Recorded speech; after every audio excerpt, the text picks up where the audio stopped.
अस्सलाम वालेकुम। मेरा नाम वकार अहमद है और आप मेरा चैनल देख रहे हैं सक्सेस फैक्ट्स। आज मैं आपसे बात करूंगा तालिब इल्म कौन होता है।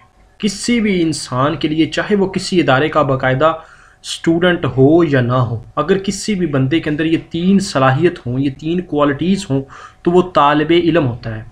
सबसे पहली चीज़ है कि वो किसी भी चीज़ को, किसी भी चीज़ को सीख सकता हो, यानी वो चीज़ों को लर्न कर सकता हो, उनको सीख सकता हो, पहली चीज़।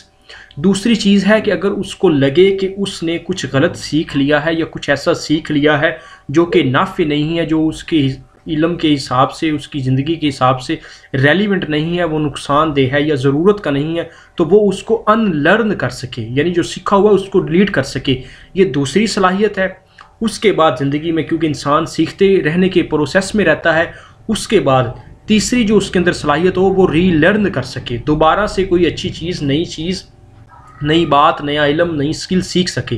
यानी पहले सीख सके, लर्न कर सके, जो गलत सीखा हो उसको अनलर्न कर सके।